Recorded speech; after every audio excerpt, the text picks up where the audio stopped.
Assalamualaikum warahmatullahi wabarakatuh. Selamat sore teman-teman pekerja imigran Indonesia dimanapun berada ya.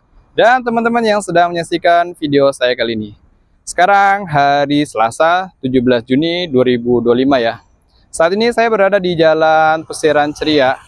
Dan saya akan mengajak teman-teman untuk melihat situasi dan kondisi di Malaysia saat ini ya. Di depan saya ada perempatan yang menghubungkan antara Jalan Pesiaran Ceria, Jalan Cyberpoint 2, dan Jalan Fauna 1 ya. Dimana nanti saya akan mengajak teman-teman untuk pergi ke jalan yang sebelah kiri sana ya, itu Jalan Fauna 1 ya. Saya akan melihat-lihat dan menunjukkan ke teman-teman seperti apa situasi dan kondisi di Jalan Fauna 1 ya teman-teman. Di Jalan Pesiaran Ceria ada gardu interaksi jaringan Cyberjaya Sentral ya, di mana gardu interaksi jaringannya berada di depan saya ini ya teman-teman. Teman-teman bisa lihat ya. Jadi fungsinya adalah menaik dan menurunkan voltan dari 132 kV menjadi 33 kV ya. Jadi nanti untuk penagihan ke kawasan sekitar ya. Jadi saya akan jelaskan kepada teman-teman apa komponen utama dari substation ini ya. Yang pertama adalah komponen transformer ya, yang fungsinya adalah menukar tahap voltan ya, dari yang tinggi ke yang rendah ya. Yang kedua adalah komponen busbar ya, fungsinya menghubungkan utama antara berbagai kabel dan pemutus lintar ya. Dan yang ketiga adalah pemutus lintar atau CB, yang fungsinya adalah memutuskan arus listrik ya. Jadi yang komponen keempat adalah peralatan perlindungan, yang fungsinya adalah melindungi sistem dari kerusakan akibat lonjakan arus ya.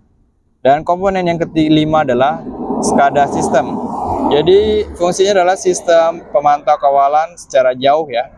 Jadi gardu ini bisa memantau dari kawalan secara jauh ya teman-teman. Dan yang keenam adalah komponen grounding system ya, yaitu fungsinya membuang arus bocor ke tanah untuk keselamatan ya teman-teman. Setelah saya memperlihatkan gardu interaksi jaringan yang berada di Cyberjaya Sentral ya, jadi saya akan menjelaskan ke teman-teman siapa sih yang mengurus substation di Malaysia ya. Yang pertama adalah TNBC ya, Tenaga Nasional Berhad ya, yang mengurus bagian Semenanjung Malaysia ya. Dan yang SESB adalah Sabah Electric City SDN Berhad ya, yang mengurus bagian Sabah.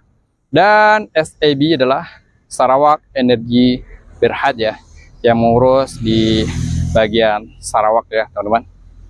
Dan saya akan menuju terus ke depan untuk memperlihatkan seperti apa dan apa aja yang berada di Jalan Fauna 1 ya teman-teman.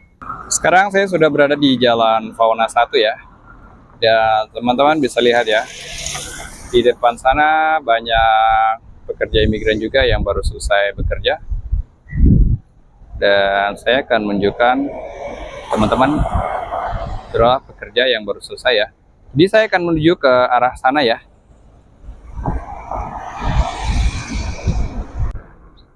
Di depan saya ada gedung Serene Residence ya, di mana Serene Residence ini ada 4 blok ya, teman-teman.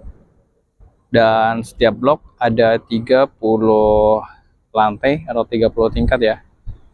Dan Serene Residence ini yaitu kondominium ya, di mana kondominium ini adalah jenis hunian bertingkat seperti apartemen, tetapi dengan hak milik pribadi ya atas unitnya.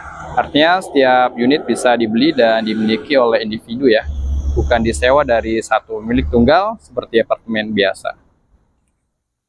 Jadi setelah saya menjelaskan ke teman-teman, Serene Residence ini adalah bangunan yang berbentuk kondominium ya. Jadi ciri kondominium ini adalah yang pertama adalah unit dimiliki secara pribadi ya. Kamu bisa beli dan punya sertifikat sendiri. Dan yang kedua adalah bangunan bersama dan fasilitas umum seperti lift, kolam renang, tempat gym, dan taman dimiliki oleh semua penghuni ya. Dan yang ketiga adalah biaya pemeliharaan ya. Penghuni membayar iuran bulanan untuk perawatan fasilitas umum ya.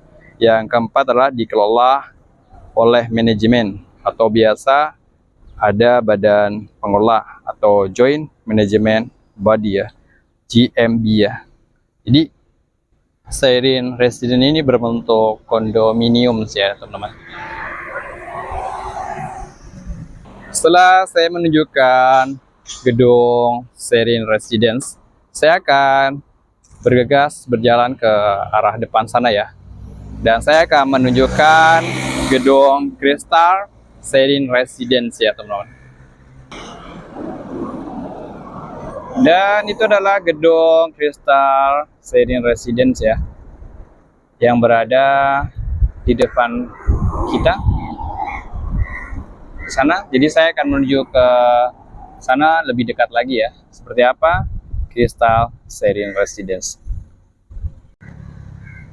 Saya akan berjalan ke arah sana ya teman-teman, di mana Crystal Serene Residence-nya berada di sana ya. Jadi saya akan mendekati gedung Crystal Serene Residence-nya. Dan seperti inilah situasi yang berada di Jalan Fauna 1 ya teman-teman. Di depan sana ada bus stop atau halte bus ya. Dan itu ada bus T504.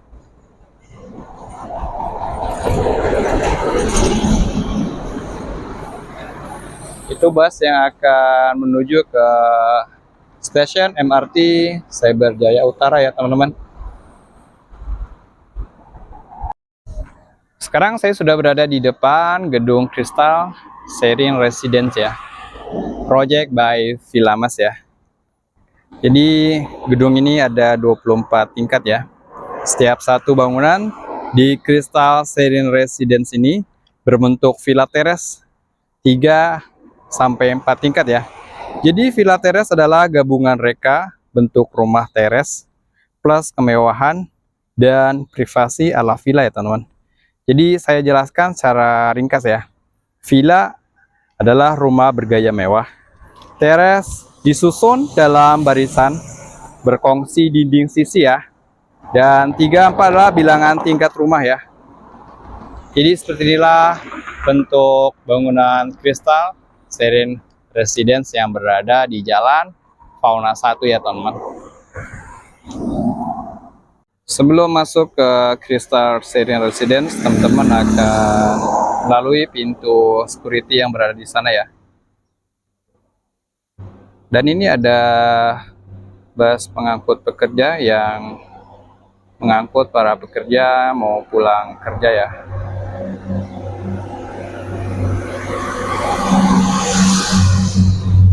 Dan di sebelah gedung Crystal Serene Residence, saya akan menunjukkan teman-teman, ada gedung Siberia Crestline 2 ya.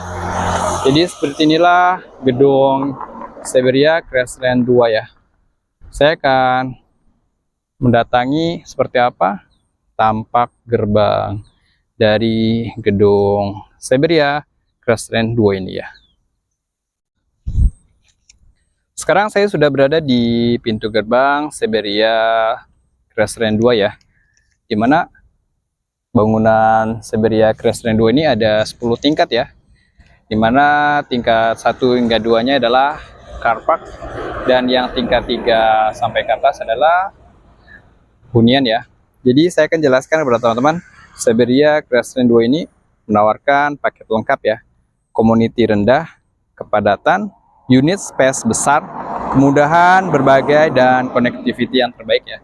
Jadi bangunan Siberia Crestline 2 ini sangat menguntungkan bagi teman-teman yang berpendapatan sederhana ya. Dan tempatnya juga menghubungkan tempat seperti yang sebelah kiri kita ini adalah SMK Cyberjaya, dan terus ke Jalan Pesiaran Bestari itu ada Tamarind Square ya, Mall Tamarind ya. Di Jalan Fauna terdapat Telkom Malaysia TM Cyberjaya 2 yang lebih dikenal sebagai TM1 CBG2 ya. Pusat data lengkap kesimpulannya ialah pusat data kelas dunia di Cyberjaya yang memerankan peran penting dalam memperkukuh infrastruktur digital Malaysia ya, meliputi cloud, keselamatan data, penyambungan internet cap tinggi ya. Jadi TM ini sangat-sangat penting ya di Cyberjaya untuk dipakai untuk telekomunikasi ya. Jalan Fauna 1 juga ada Yunos Cyberjaya, di mana gedung Yunos Cyberjaya ini masih dalam tahap pembangunan ya, belum selesai ya. Dan teman-teman bisa lihat di atas sana masih ada kren yang masih dalam bekerja ya. Namun sudah ditinggalkan oleh pekerjanya karena sudah selesai time waktu bekerja.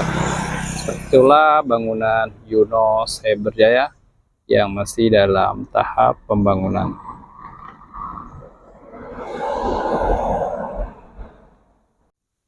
Dan setelah bangunan TM, saya akan menuju ke depan sana. Di sini ada papan pemberitahuan Sekolah Menengah Kebangsaan Cyberjaya ya, di depan sana. Saya akan menuju ke sana ya teman-teman. Seperti inilah tampak gedung SMK Sekolah Menengah Kebangsaan Cyberjaya, di mana Sekolah Menengah Kebangsaan Kerajaan yang lengkap dengan infrastruktur modern dan interaksi akademik dan kurikulum yang aktif serta jaringan industri via MMU ya. Di sebelah SMK Cyberjaya, saya akan tunjukkan teman-teman gedung apa aja yang ada di Jalan Fauna ini. Lebih tepatnya di depan gedung bangunan Sekolah Menengah Kebangsaan Cyberjaya ini. Di depan Sekolah Menengah Kebangsaan Cyberjaya juga menyediakan tempat untuk para siswa dan siswinya menunggu orang tua atau family-nya menjemput mereka ya. Di seperti inilah tempat fasilitas yang disediakan oleh Sekolah Menengah Kebangsaan Cyberjaya. Saya akan menunjukkan kepada teman-teman gedung Verdi Eko Dominimus ya, yang berada di depan Sekolah Menengah Kebangsaan Cyberjaya. Seperti inilah tampak tempat parkir carparknya gedung Verdi Eko Dominimusnya ya. Dan gedung Verdi Eko Dominimusnya ini ada 2 blok ya. Ini blok pertama yang terdiri dari 44 lantai, dan ini adalah blok yang kedua ya, terdiri dari 45 lantai ya. Seperti inilah tampak gedung Verdi Eko Dominimus ya, yang berada di Jalan Fauna 1. Dan ke arah ke sana akan menuju ke Persiaran Bestari ya. Baik teman-teman, waktunya sudah hampir maghrib ya. Jadi saya akan bergegas pulang ke tempat tinggal istirahat saya ya. Dan jangan lupa like, share, komen, dan subscribe video saya agar saya bisa membagikan video yang lebih bermanfaat lagi. Sampai jumpa di video berikutnya. Tetap semangat pekerja imigran Indonesia dimanapun berada. Wassalamualaikum warahmatullahi wabarakatuh. Bye-bye.